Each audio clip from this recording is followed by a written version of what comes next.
So I'm just here just to share a quick story about how God has worked in my life.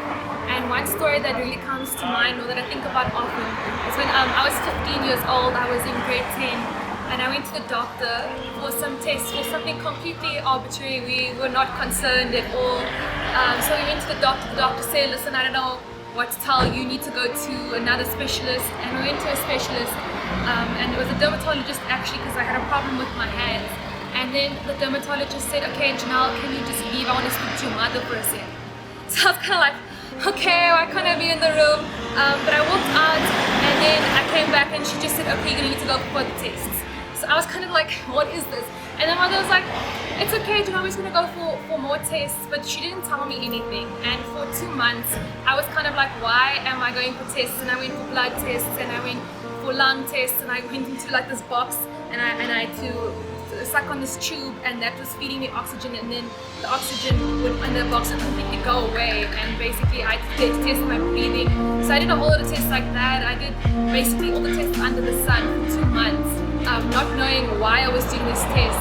And my little sister would come up to me and she'd be like, "Janelle, why is mom crying?" And so for quite some time I was like, okay, God, what's really going on? After 2 months, my parents finally sat me down, and they said that I'm being tested for something called cystic fibrosis, which is basically a lung disease, and it's quite fatal. And I remember just crying on my mother's arms, thinking, now, do I have something that's going to kill me? And I remember the first question I asked my mom was, could I have kids? So it was quite a traumatic time in my life where I didn't know if I was going to be able to live past 16. Normally you die at 14, the longest person is living is 40, and then they died. My doctor said if I do have it, she's not going to be my doctor anymore because it's too traumatic for her. So we were quite facing a difficult time as a family, and I remember my dad asked everybody he knew, my parents and my mother asked everybody in the church, please pray for Janelle. And I remember close family, friends from the church coming over, and they just laid hands on me, and for hours they prayed and they prayed and they prayed. And this was after we had test results come back from my lung test saying that it was really bad. And after the prayer, we went back for another round of tests, and everything was completely gone.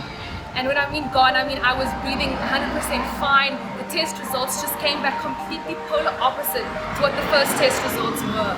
And I remember them telling me, okay, you still have it in your genes, but you don't have the disease. You might have a few symptoms, you might breathe weirdly every now and again, but you're okay. And I remember crying out to God, thinking, God, you saved me, and it really could have been a lot worse.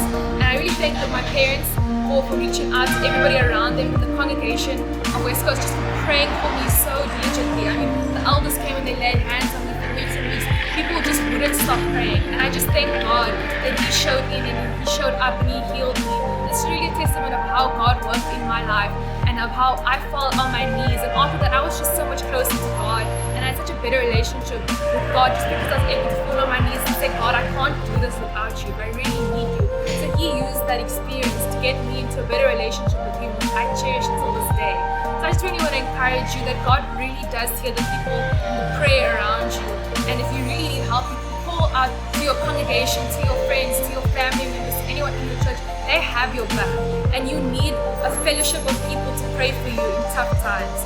So I really want to encourage you, do not ever feel like you need to keep something to yourself because of any shame or any worry or anything. Just reach out, and we will be there to pray for you.